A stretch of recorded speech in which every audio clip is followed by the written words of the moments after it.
everyone, Nev here, and today I'm doing a video response slash a tarot tag sort of thing.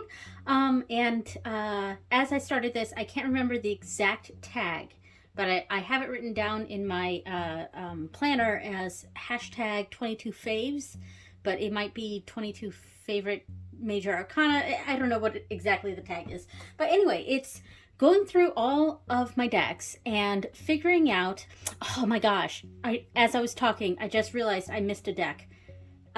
It doesn't matter.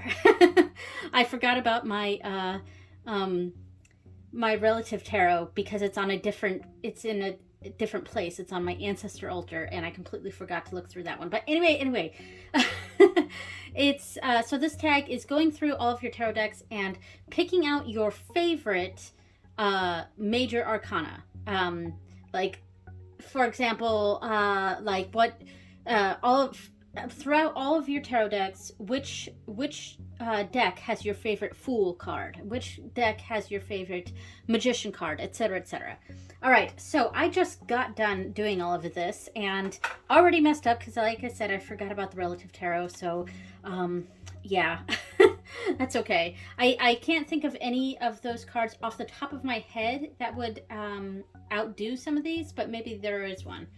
So I'm not sure if I'm going to have this in all one video or if I'm going to split it in two. I mean, there are a lot of cards to go through, so I'm going to quit rambling and try to get to this. As you can see, I am in my ritual room right now, but it's quite dark in here, so I don't know how the lighting's gonna be. I have the camera at an angle on my desk here with the backsplash for our kitchen, and my actual table is underneath.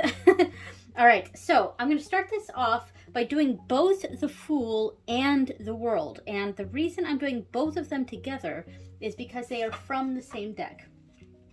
I chose the Forest of Enchantment Tarot. Let me make sure I'm in frame because I am at an angle here, so I want to try to make sure I'm in frame here. All right, we have the angle going this way. All right.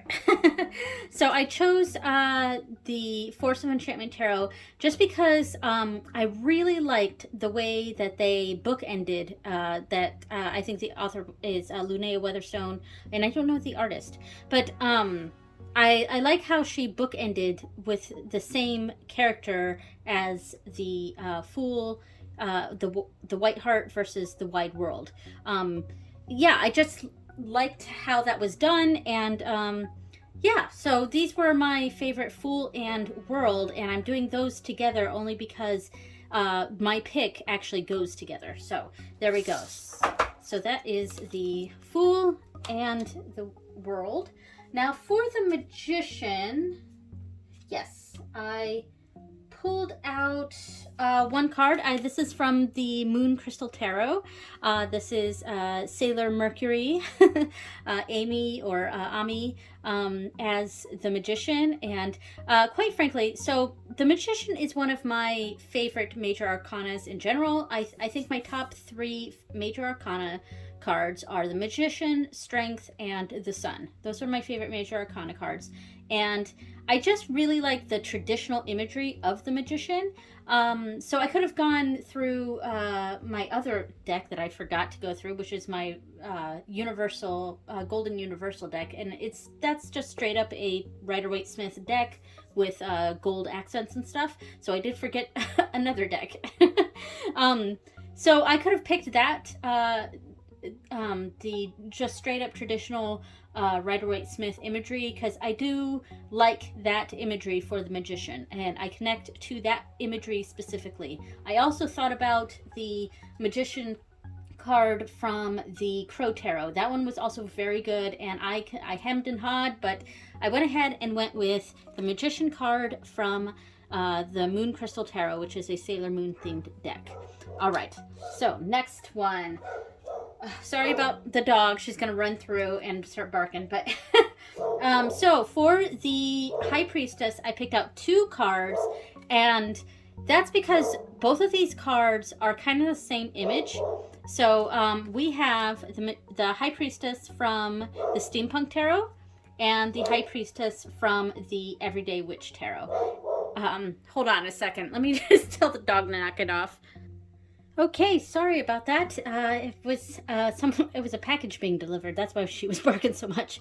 Okay, so I picked these two for my favorites, basically because when it comes to High Priestess, I wasn't sure what kind of imagery I liked. I guess I also like the traditional imagery, but I also like imagery that kind of goes into a sort of a witchy aspect. I really like the high priestess being depicted as a witch type character, or someone either doing magic or doing divination specifically, looking for the inward things.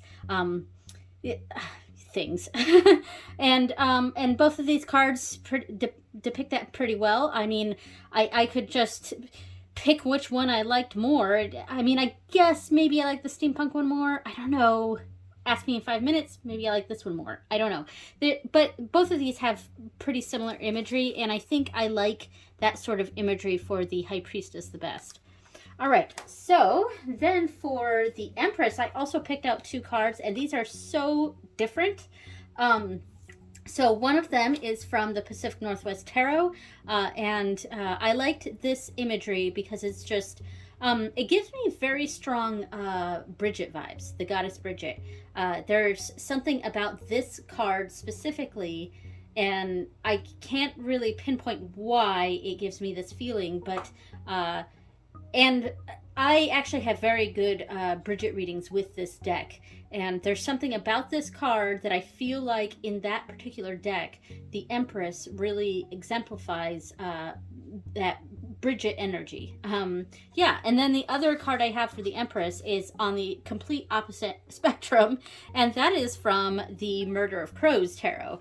And I like this one because, you know, we're not really seeing that motherly aspect, because with this one, I mean, we're not seeing a pregnant woman like we do the typical images of the Empress. We're not seeing a pregnant woman, but we are getting that sense of fertility here with the rabbit, because rabbits are extremely fertile. So that feeling is still there. I don't get fertility so much from this, but I do get a strong, somewhat motherly or energy, like it's very feminine. I mean, we get that Venus symbol here, you know, the female symbol here, and the crown and things like everything sort of pinpoints to that motherly aspect. But there's something very stern and strict about her that it determined. That's the word I get when I look at this card. There's a determination in this where I sort of feel like this is sort of balancing what real motherhood can be about. It's a lot of strength in here, and so yeah, so I also really liked this Empress, and that is from the Murder of Crows Tarot. So the Emperor surprised me because I ended up picking 3 cards for this, and which is funny because the Emperor is not typically a favorite of mine or a lot of other people's. A lot of people don't really like the Emperor card too much because there is that what is the energy I'm thinking of? Like, there's just that controlling kind of feeling from the Emperor. There's an aggressiveness that I think people that repel a lot of people, and I gotta say, myself included, I do have some issues sometimes with that Emperor energy, Emperor card. So I picked out 3 cards. This one is from the Grimalkin. First of all, I love the coloring of this. It's beautiful, but this also gives me that stern, fatherly, authoritative. Yes, that's the word I was trying to think of. This one gives me that authoritative feeling. It almost makes me think of oh gosh, what's his name from Parks and Rec? Ron Swanson. It gives me Ron Swanson vibes, and I almost find it comical because of that. So, but this definitely exemplifies what I'm talking about there with that energy that the Emperor gives me. So the next one I picked out was from the Light Seers Tarot. Now this one I liked because it went away from what this card gives, which is that authoritative, almost angry feeling. Whereas this emperor seems a lot more relaxed. He's still very much in charge, and I think he's sitting on Mars. So he's still very, and he's got the male symbol here. He's still very much in charge, but there's more of a kindness to him, um, and this is a much gentler emperor. And if you're not looking for that sort of strong energy here from this depiction of the emperor, I think this one fits very well too. And the last one I picked for the emperor is from the Book of Shadows So Below deck, and I think this one's my favorite. So it takes away the harshness of the typical emperor energy. So we still have someone who's not as harsh here. But it's also someone who's very much in charge, who's coordinating things, kind of taking a back seat, though. It's very scheduled because we see this calendar here. She's writing down information. She's got the computer, so everything's still very scheduled. So we're getting that same sort of structured vibe of the original Emperor depiction, but it's not so in your face. It almost feels like it's a control from behind the scenes, and there's a take charge sort of feeling with this. Plus, I also like that it's being depicted as a female in this deck. So I do think that this would be my favorite of the three, but I pulled out all three because I kind of wanted to talk about the differences of in the energies of the Emperor. So yeah, I would say that this one's my favorite, but I also really like these. All right, so then we have the Hierophant. This was a little difficult for me. I had a hard time finding which one would be my favorite Hierophant. Oh, and I pulled out two. That's right, I got two for this one. So the one I had pulled out for the Hierophant for the longest time was this one from the Anima Mundi Tarot. Let me double check that I'm still in frame here. I think I am. So this one I really liked. One, because it was beautiful. This deck, there were so many cards from this deck that I wanted to pull out, and it was more just because they're beautiful, beautiful, beautiful images, and that is primarily why I've pulled this one out. I am quite drawn to a lot of this deer energy or imagery, which is, I guess, pretty typical among the pagan crowd. There seems to be an affinity for antlered creatures or horned creatures. But I also liked this one because it did pull in some of the traditional imagery of the Hierophant with the keys, kind of that key to knowledge. So I do really like that one. The other card I pulled out for this was from the Wonder World Tarot. So very different energy here. But I pulled out this one because one of the things I was looking for as I was going through the decks is a sort of teacher card, because that is one thing that I do. A positive aspect of the Hierophant is a sort of teacher energy, because I do have an issue similar with the Emperor that I have with the Hierophant, because a lot of times the Hierophant can also represent structured institutions, like church, the institutionalized religion or schooling and things like that, which I sort of have an aversion to, but at the same time, on the more positive aspects, it represents a general teacher or guide of some a more formal type of guide or teacher, and I do think that is a positive aspect of the Hierophant, and I think this imagery depicts that better than, say, this imagery, in my personal opinion. So I'm not sure which one I like more. I kind of like them both, just in different ways. All right, so next up we have the Lovers, and okay, I only have one card for this, but I had two picked out for a while. So the one that I had picked out initially was from the Light Series Tarot, and quite frankly, I just thought it was beautiful. I already put that card away, so if I remember to during editing, I will put up an image of what that card looks like. It's just a very beautiful card, and I really liked it, so I had that one picked out for a while. And then I came across this one from the So Below deck, and I like this one more. There was also another one from another deck that I pulled out for a brief moment, but I can't remember what it was from. But ultimately, I thought this one was the better one, mainly because I think this image really depicts my understanding of what the Lovers represents. It's not just a romantic love sort of thing, and because of that, I was really trying to stay away from cards that depicted a lustful romance or something like that.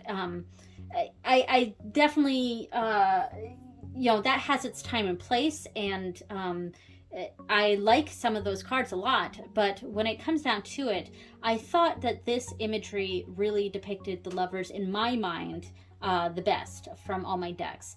And this card shows a couple who are together picking out a home to buy, or possibly to sell.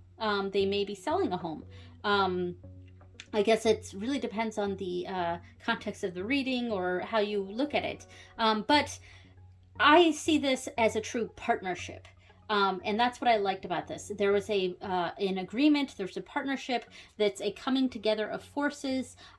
There's not one controlling the other. It looks like she's kind of making a decision, but he's also got his hand on her, gently on her waist. So they're both like contributing to this decision, and to whatever it is that they're doing it together. One's not overpowering the other.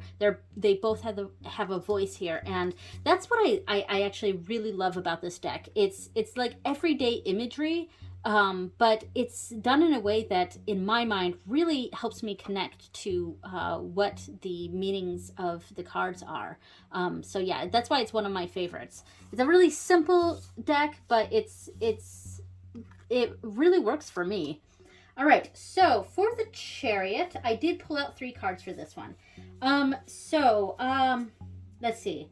So the first one is from the Wonderworld Tarot. I just really like this. I love the speed of this card. It almost gives a sort of 8 of Wands energy, just this speedy, and they look like they're having so much fun, and this card just makes me kind of happy. It's a very positive Chariot card. It's really a go for it kind of energy, and I do like that a lot. The other card that I picked out, now these two I'll talk about together. So let me move this over here. So the Chariot from the Anna K Tarot, which is actually my favorite tarot deck, though I don't have very many of this deck in this this tag, which is funny. And I think it's because I like this deck more as a whole than I do individual cards, if that makes sense. But I picked out the Chariot for here, from the Anna K Tarot, and I picked out the Chariot from the Druidcraft Tarot. And I'm talking about these together because they're almost opposite. They have that similar coloring, that bright sunny sky. One of the things I love about the Anna K Tarot is how bright it is. I love the yellows in this deck, the bright yellows, the bright blues, things like that. Now, if you notice, this one is going that way, whereas this one is coming this way. So it's almost like this one's coming right at us, whereas this one, it's almost like either we are on this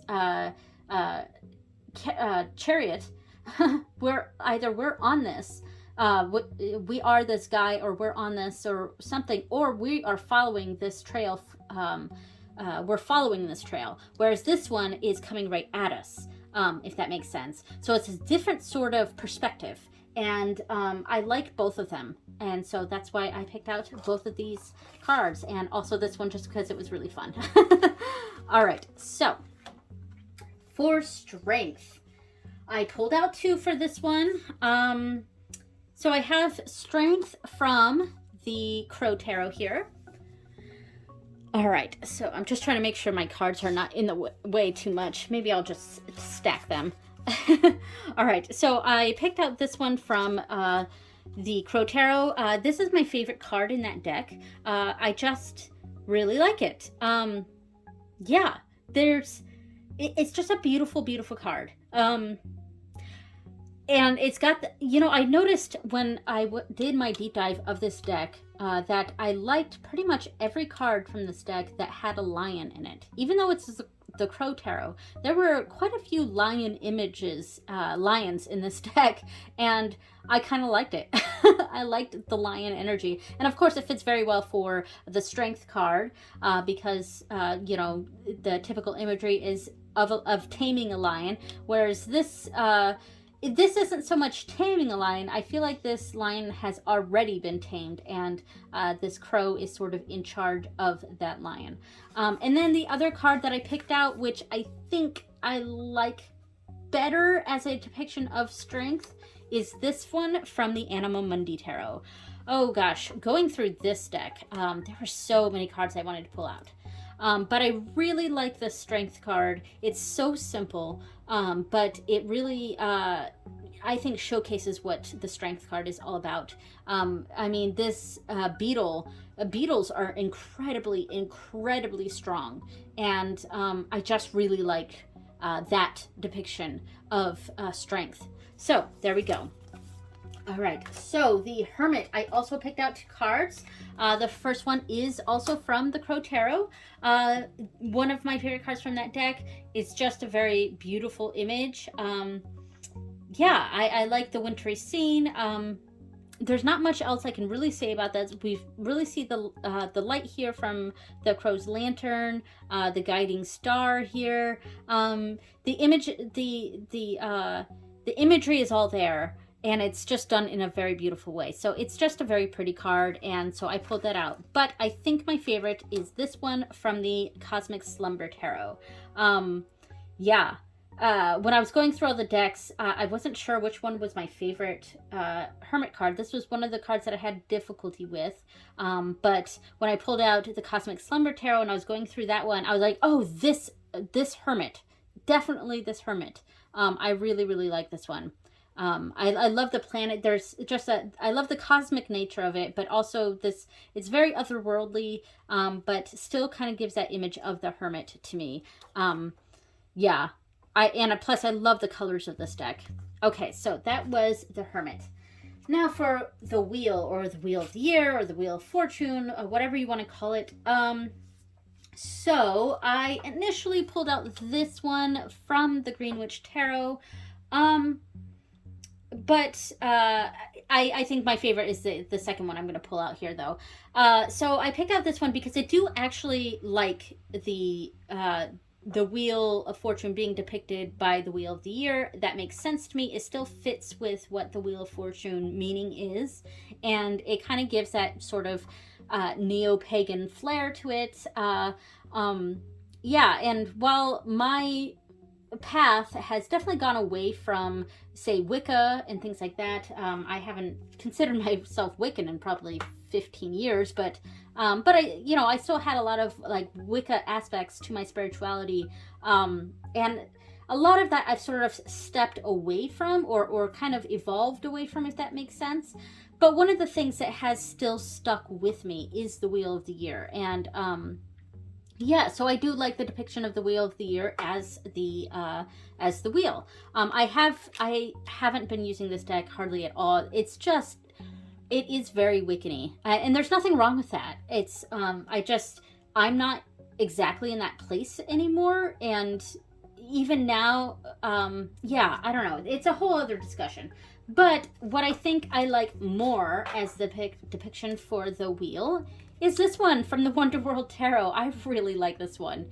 One, it's whimsical, but 2, it's it's kind of got an exciting element to it that a lot of the wheel cards don't have. The Wheel of Fortune cards from other decks. Because I feel like, in general, the Wheel of Fortune is often a pretty boring card in tarot decks. And it's kind of got that element of fate and things being out of your control, or things destined to happen, or just almost a waiting and seeing, or just letting things happen as they happen, or something like there's a sort of loss of control and trusting in fate with the wheel. And a lot of times it's really just depicted by some sort of wheel thing. Like with this one is, you know, it's like a calendar basically as a wheel, or other ones it's like the wheel you spin at a casino or something. That's typically what we see. So it's one of those cards that I find to be a little on the boring side in decks. However, I love this one. Alice has fallen down and, fallen down the rabbit hole basically. And she has to just accept that this is what's happening. And she's holding the compass in her hand, but she really has no... So the compass is a guide for her, but she's kind of letting go and can't really control anything that's happening right now. So she kind of has to let things happen as they happen. And that's what I really like about this card. And it also gives that exciting element to the wheel that I think a lot of decks are missing. All right, so 11, Justice. This was really difficult. This was my last card that I picked, and I had to go through other decks again to sort of find this one because I didn't really have a favorite Justice card. But I ended up picking this one from the Druidcraft Tarot. I like it because it's got the scales and the sword, traditional imagery, but with a sort of flair to it. There's really not a lot I can say about this. I don't have a problem with the Justice card in general. It's not like, my issues, I guess, that's a strong word, but my issues, I guess, with the Hierophant or the Emperor card. I don't have strong feelings about the Justice card, and I think that's why it was difficult for me to pick a favorite. That said, I am a Libra, and this would be my card. Because this is the Libra card for sure. It's got the scales, so there's elements of it that I definitely like, but it was difficult for me to find my favorite Justice card. Who knows, maybe that one in the Relative Tarot is actually my favorite, but I forgot to go through it, so, and I don't remember what it looks like. All right, so for the Hanged one, 12, that is the Hanged one. I ended up picking this one from the Force of Enchantment Tarot. They use the term suspension for this one, and I really like this one. It was a very cool depiction of the Hangman. I also almost put in there the Hanged Hatter from the Wonderworld Tarot, just because that one's really fun. But at the end of the day, I thought this one had more depth to it, and there's just being encased in that amber is this person really is stuck in this position, and it really is giving them a new sense of a new viewpoint, a new sense of being. It's a prolonged meditation even. So there's so many different ways we can read this depiction of the Hanged one, and I quite like it. And it still has that, the Jupiter symbol with his legs. So the symbolism is still there. Definitely like this one. All right, so the Death card was also one that was kind of difficult for me to pick. I ended up picking this Death card from the Cosmic Slumber Tarot, and honestly, it was just because I kind of liked the colors and stuff. I guess I could have picked the traditional card from my Golden Universal Tarot, which is my most RWS deck. I could have picked that too, so I think I just like the traditional imagery for Death. I hesitated on this, but I also almost added the Death/Rebirth card from the Light Seers Tarot, because that one is also very beautiful. But I don't know, there was something about it that was sort of maybe a bit too light of a card, if that makes sense. It was too fluffy. I don't know. I don't know what I'm getting at with that one, but it just wasn't quite there for me to pick as my favorite, though I do really, really like it. So I ended up going with this one, which is very traditional imagery. Not completely traditional, though, because it doesn't have the flag with the white rose on it or something like that, but, you know. So yeah, I really like the colors of this one, and so yeah, I picked the Cosmic Slumber for Death. All right, so Temperance. I picked 2 cards, and that is because both of these, the imagery is basically the same. So I pulled both of them out to more talk about the imagery. I don't know how I feel about the names of these 2, because these are not called Temperance. They are called the She and the Frilt. This is from the Green Witch Tarot, and this is from the Druidcraft Tarot. Now, what I like about these, and obviously they're showing a very similar depiction of temperance, and I kind of I'm really drawn to imagery of the temperance card where they're kind of doing alchemy, if that makes sense. They're mixing potions or something like that.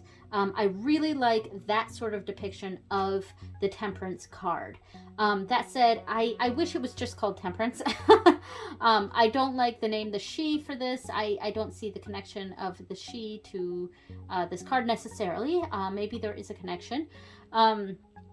But I think that's part of the issue that I have with this deck. I don't know. It's a little too neo-pagany.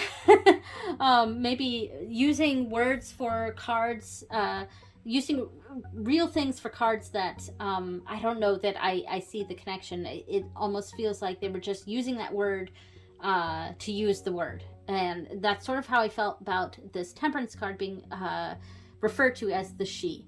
Now, for the Frilt, this is a Welsh word. It's the only Welsh word in the deck, if I remember correctly. And I think that might be part of my disconnect with it. Now, my Irish is much better than my Welsh, so I don't actually know if this is a legitimate Welsh word. I'm guessing that it is, but I couldn't tell you what exactly it means. Maybe it means an alchemist. Maybe it means something like that. So I like this one more, the name of it, than this one, if it is an actual Welsh word and is depicted and does depict what is going on here. I don't mind it. I just wish when it comes to decks, I wish they would just pick a language. You know what I mean? And I don't like it's mixing English with Welsh. Why don't we just pick a language here, you know? So yeah, I think that's my only issue with this card. But I both of these cards give that same imagery that I really like for the temperance, which is kind of that alchemist or mixing potions sort of energy, and that I really like when it comes to the temperance depiction. All right, so the devil card. Okay, I have one card for this. There were several cards I could have picked out for this. This is the devil card from the Animal Mundi Tarot, and it was hands down my favorite devil card of all of them.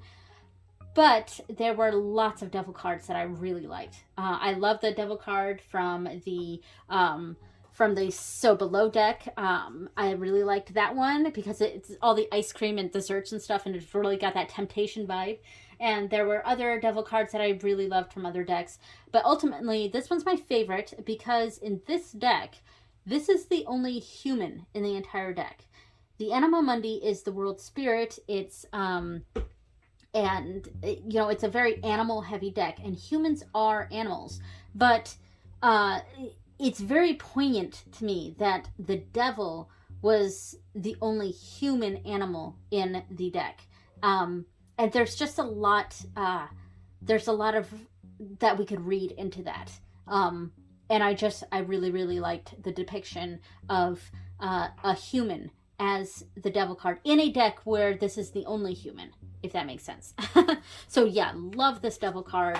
Excellent depiction of the devil.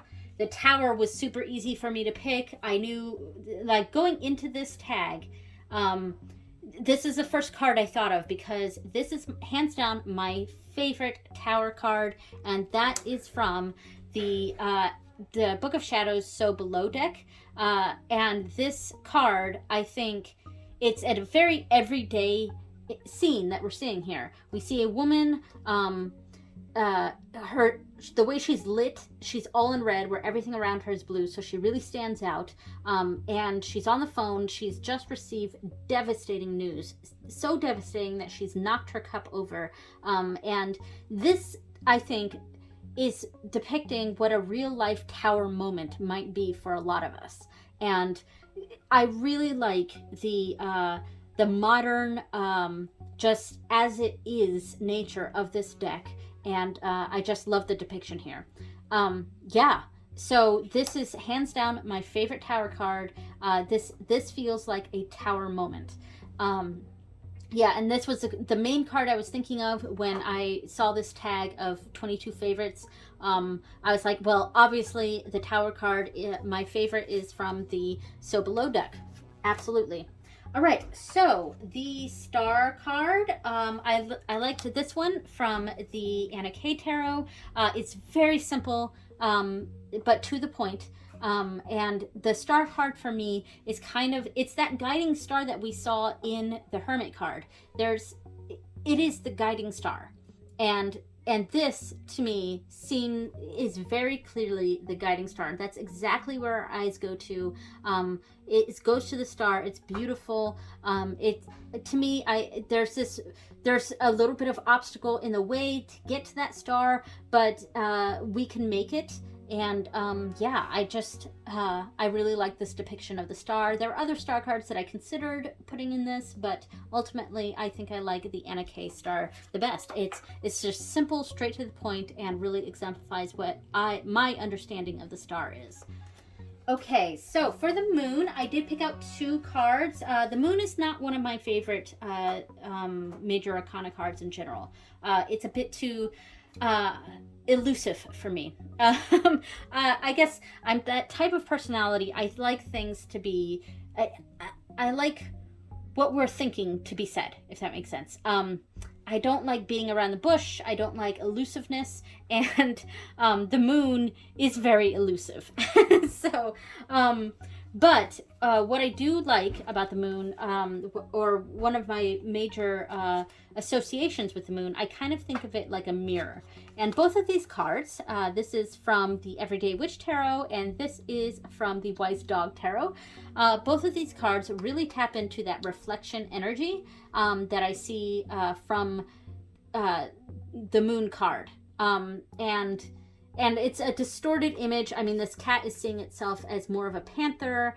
This dog is having a very distorted view of himself in his reflection here. And he also doesn't understand what's going on, because the dogs, when they see the reflection, they kind of think it's another dog. So there's that whole element to it. And so what I liked about this one, I like the whimsical nature of it. We got the moon there. We've got the witch flying a broom. We've got the cat looking at his reflection and seeing himself as more than he is. Or more seeing his potential in the reflection. And then we have the dog. I think I like this one more. I think this one's my favorite, just because it really taps into that reflection. And the dog is seeing his reflection, and it's all distorted and things like that. So I do think I like this one the best. Okay, so the sun was super easy, just like the tower. This was the other card that I was thinking in my head when I saw this tag. I was like, well, absolutely, my favorite sun card is this one from the Pacific Northwest Tarot. And it's just stunningly beautiful. I love this card. I love this artwork. Every time this card comes up in a reading, or when I was doing that Pacific Northwest Tarot deep dive, every time the sun would come up, it was just, I would gasp, because this is just such a beautiful card. And the warmth of that sun is really radiating. There's just a lot. The sun is one of my favorite major arcana cards, and this is really tapping into that. I love this card. Okay, so let's see, we're almost done. Oh yes, last card, because that's right, we already did the world. So for Judgment, this was a difficult one for me. there were, in general, the Judgment card is not one of my favorites. But I do like this depiction of the Judgment. This is from the So Below deck. I have a lot of this deck in these, because this deck is just, it's a workhorse deck for me, and it's it really exemplifies of a lot of what I view these cards as. And this Judgment card is no different. This person is sort of this is a moment of piety, a moment of honoring her deity here. And this is kind of me every morning when I say Majinwa. That means good morning to each of my Irish deities. I say Majinwa Alu, Majinwa Avrij, Majinwa Andagda, Majinwa Anmorrigan, Namrinya. And I say that every morning. And this, the Judgment card is, I think of it partially very spiritually, in the sense that this is a spiritual act. It's not the witchcraft part. It's not the going. I guess it's going to. It's more of a personal piety. It coming from a religious angle. There's the judgment aspect of it. We're getting we are being judged, in a sense, from a higher power of sorts. And then I feel like this also has other elements of it that really tap into what the Judgment card is representing. So yeah, I do like this depiction of Judgment, though this card was difficult for me to find a favorite. All right, so that is everything. I hope that wasn't too long. Thank you so much for watching, everyone, and I will see you next time. Bye!